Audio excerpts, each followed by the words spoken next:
Happy Friday, everybody. Welcome to Between Two Guitars. My name's Merrill Needham and I'm your host. If this is your first time joining us, we're looking here to become YouTube's home for all things rock and roll. We're talking new releases, concerts, new bands, music news, as well as some of my opinions, and maybe down the line, hopefully we'll be able to get a interview or two. Well, in order for that to happen, we do need to grow the channel a little bit. So if this is not your first time watching and you like what you've been hearing so far, hit that subscribe button. Make sure you hit the like button as well. Also, make sure you hit the bell icon in order so you'll always be notified whenever I put content up, which I usually try to do once a week. And I also have, we have the comments turned on, so if this is your first time watching and there's something that you want to see, let me know. If you've watched a couple of these and there's some things that you want me to cover, same thing. The comment field is how I basically figure out how to make this show better.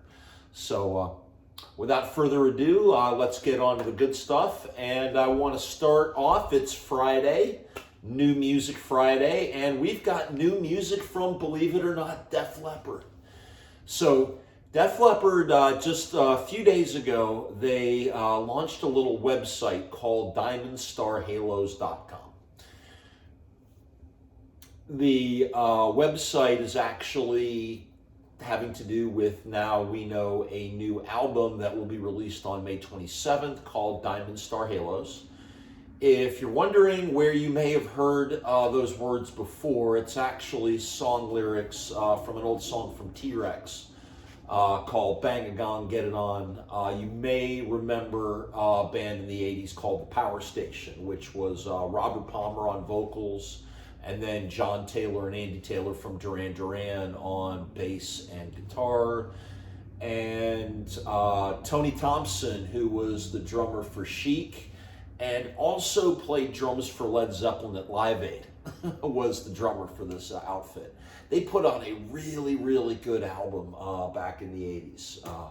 And one of the things they did was also a cover of T-Rex's songs. So with the new album, and if you heard the new song Kick, which just got released yesterday morning, the song itself really kind of sounds a lot like that part of Def Leppard's influences. They've always said that they've been big into bands like Mott the Hoople and The Sweet and T-Rex and bands like that really help shape their sound. David Bowie, if you remember some of the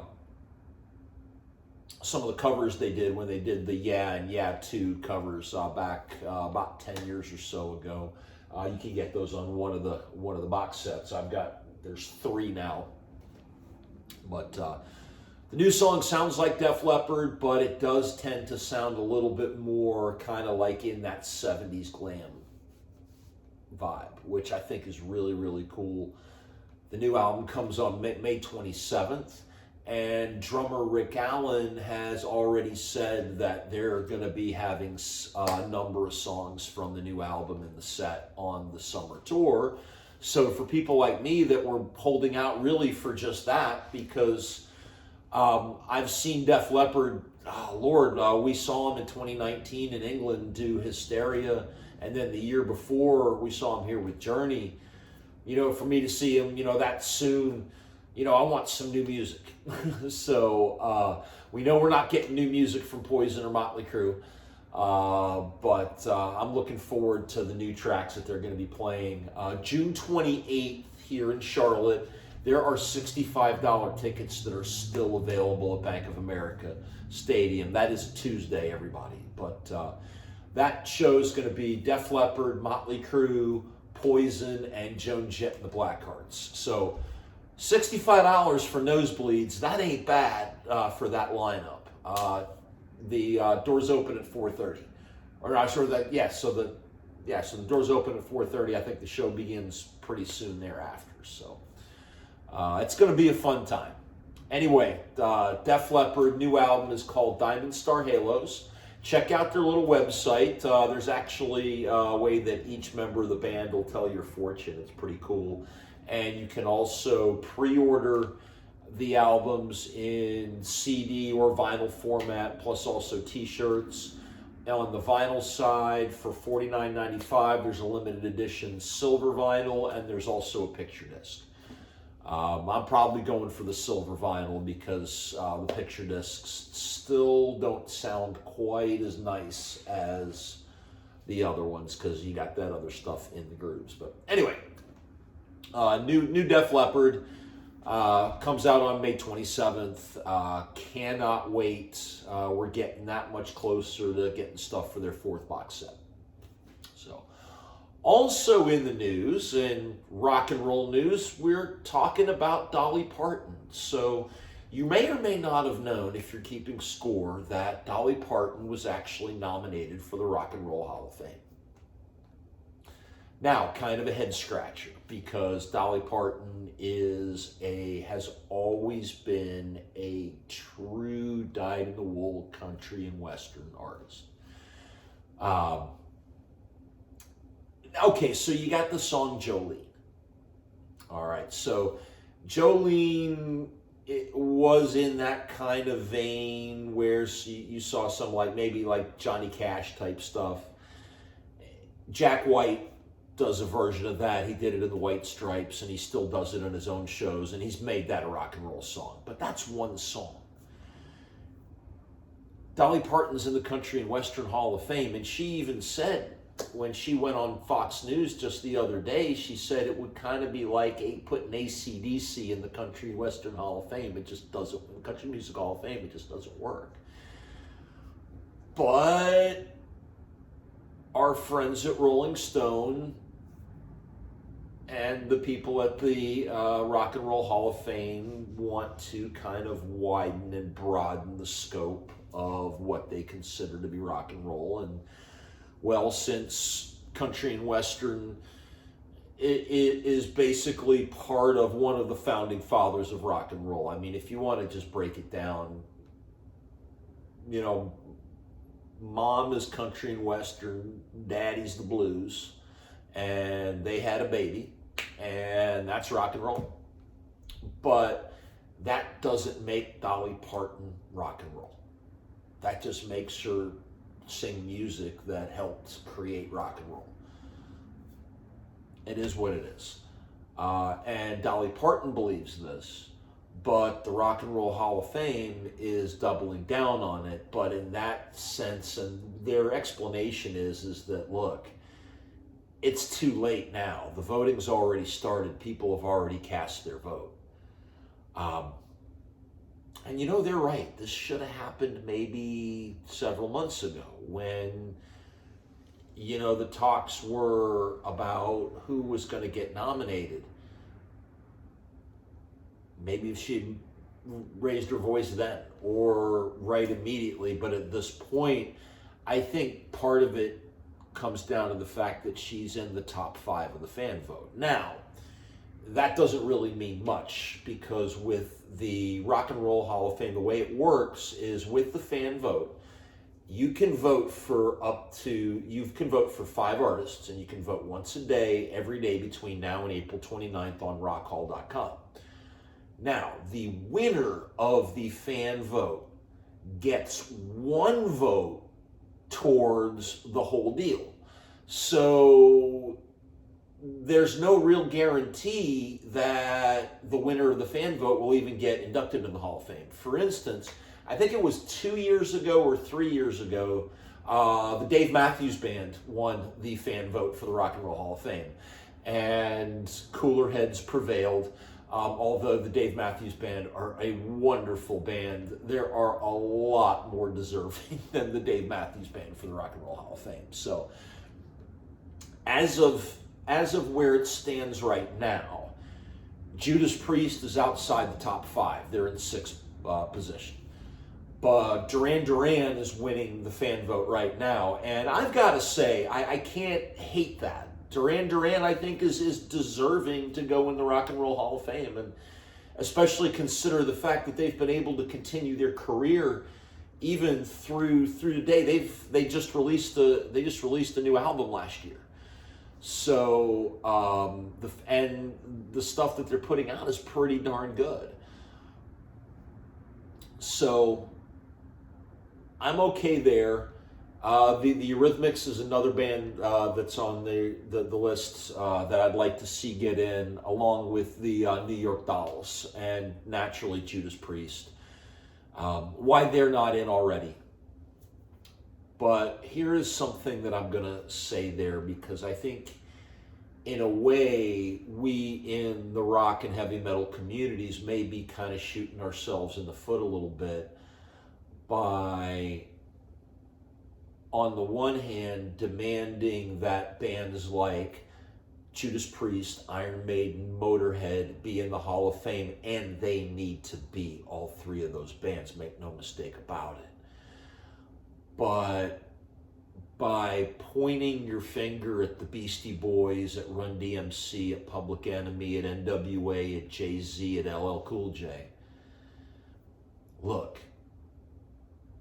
as far as I'm concerned, and I've said this before and I'll say this again, I think Billy Joel had the last word on it back in 1978 when he basically said it's all rock and roll. Listen to a lot of these hip-hop acts. They're a lot closer to punk rock than, say, Skinner. You know? I mean, so they don't have guitars, but a lot of your drum beats are the same. I mean, for Christ's sake, John Bonham helped Beastie Boys get known. So, that's where a lot of their beats came from. So, again, there's really not a lot different. Rick Rubin, on one hand, he's producing the Beastie Boys. On the other hand, he's bringing a Slayer and is producing bands like System of a Down and even Johnny Cash. So, some of these hip-hop bands, they deserve to be in too. I think what I'm trying to say is that Judas Priest and Iron Maiden also deserve to be in. Let's let them both in and be happy about it, instead of being angry and saying, well, we need to shout these people down over here, because I'm sorry, there's not a lot of difference between as much of a difference between hip hop and what many other people would call rock and roll, especially punk rock. But that's just my 2 cents there. That all being said, I do want to commend Dolly Parton for what she's doing. I think she's right, and I think it calls to attention some serious questions that the Rock and Roll Hall of Fame has to look at. But then on the other side, and the last point I want to make about this before we start, we go to the next topic, is that if you remember that the Rock and Roll Hall of Fame is also an annual television show that is produced for HBO. So on one hand, they're trying to put in and making sure deserving artists get in. On the other hand, they also need a show that HBO is demanding a certain amount of ratings. And in order to get a certain amount of ratings, you need to get a wide selection of people from different demographics, which is a lot of the driving factors behind why we're seeing a lot of different styles of music that may not fit yours or my more narrow definition of what is or what isn't rock and roll. And that's something that's very important.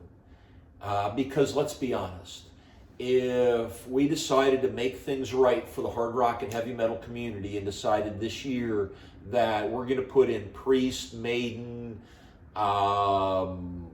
Styx, Slayer, and friggin' I don't know, Tool. Tool actually can be in, and I think they're deserving. How many people are going to watch the show? That's the thing. There is that they need to make sure that they've got 100,000, 200,000 people watching in order to justify how much they're paying the Rock and Roll Hall of Fame to do the show. So remember that. Remember that you're only going to get a certain number of certain types of bands or artists in each year. That way you'll get the most number of people watching. And you know what? It's their Hall of Fame. It's a private organization. They can do with it what they want. But understanding that, you know, let's get Judas Priest in this year. So Monday, I can't wait because this is going to be my first big show of the year. Monday, March 21st, my son Jordan and I are going to go see Slash featuring Myles Kennedy and the Conspirators here at the Fillmore. Now, surprisingly enough, tickets are still available at $55 each. Now, some of this is probably going to still going to be due to the fact that we're coming out of the COVID pandemic, and there may still be people that just aren't comfortable going to an indoor club show yet. Get it.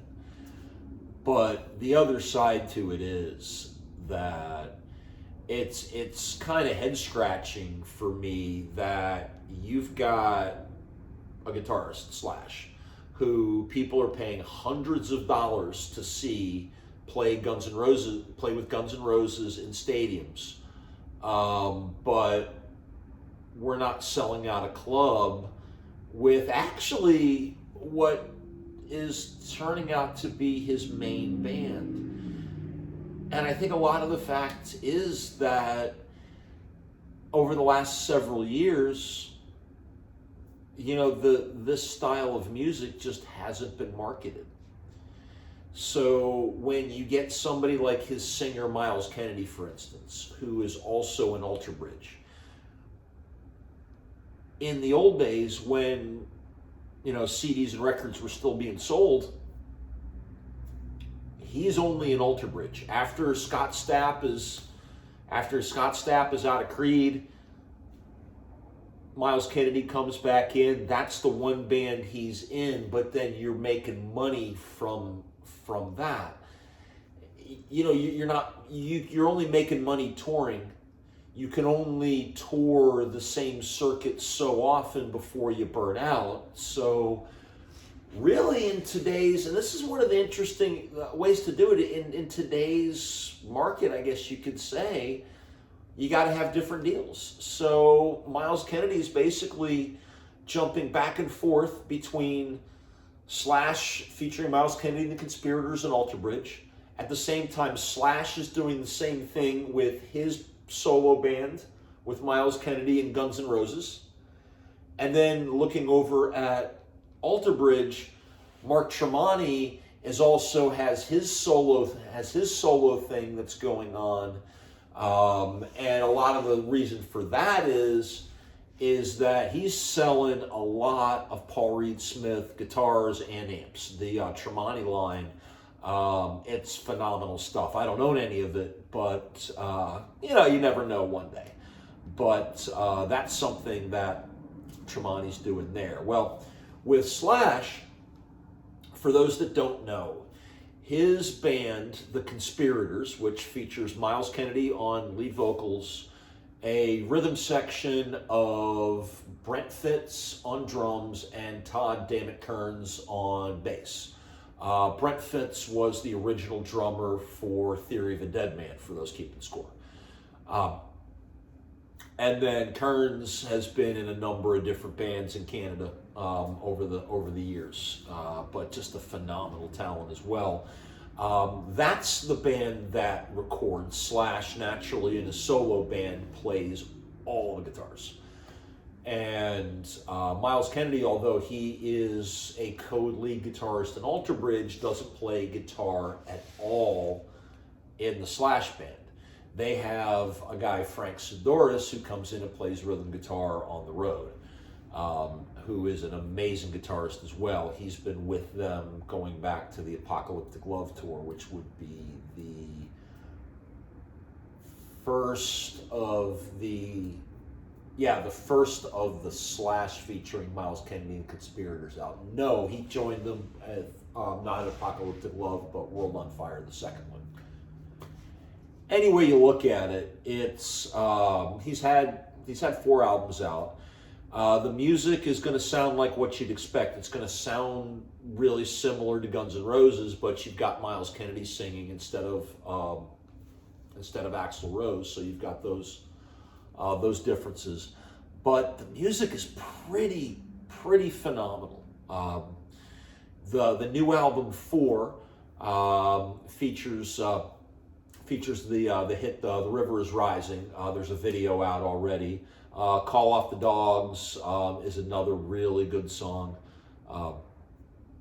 Definitely should check it out. It's the first album on the new Gibson records, and this is what's real interesting here that I wanted to bring up, is that Gibson, for the first time, I mean, they're the first major musical instrument company that says, you know what, we're going to be a record label too. So we're selling the musical instruments and we're selling the guitar. So with somebody like Slash, Gibson can have a piece not just of the album, or not just, but they have the Slash guitars, so he plays Gibson on stage, and maybe even part of the live deal as well. So it's a great way for Gibson to really add value. So now they've got another product they can sell along with the guitar. So you're going in to buy a guitar, and hey, there's the album over here. Let's get that too. So like strings, picks, things like that. But what it also does is allows you to do tie-ins with maybe special guitar releases, which is already happening with Gibson. For instance, with the release of the Slash album, they made 250 Slash Les Paul standards in a translucent cherry finish. There's currently like 3 different Slash versions of the Les Paul standard. Let's say a November Burst, which is going to be the one that's similar to my Les Paul, but it's got a lot more flame, and they don't have, it's the open coil pickups that are specially done for Slash. And there are a couple other minor differences to the guitar. It's also a few $100s more. The special guitar, like I said, they just made 250 of them. They sold out instantly. They were priced about $3,200, $3,300, and I think they're going for double that on Reverb right now, if there are any available at the moment.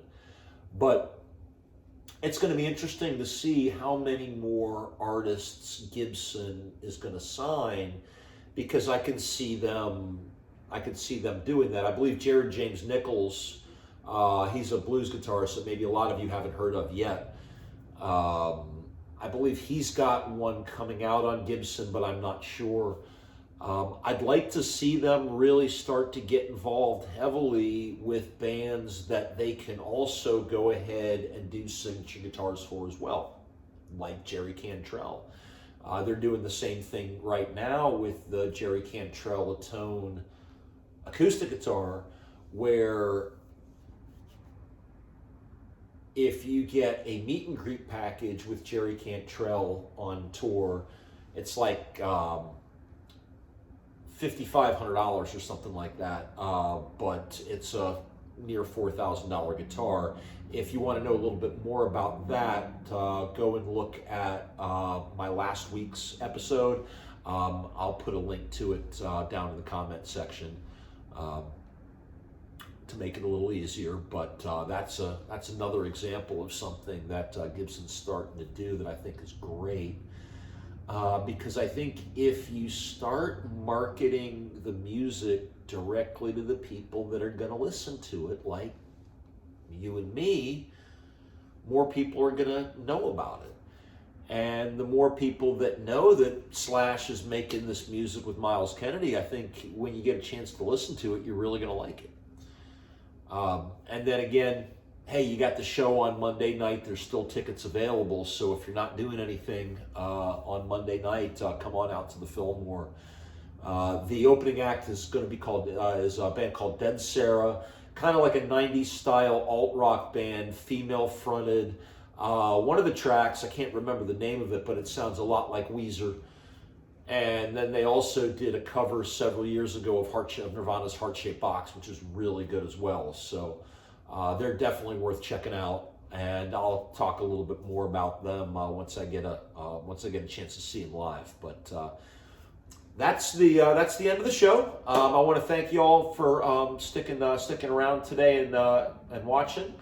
If you have any comments about anything I said, think some of my opinions are maybe off base, let me know. Again, if you like the show, hit that like button, hit the subscribe button. That's how I can grow and we can start doing more with the show.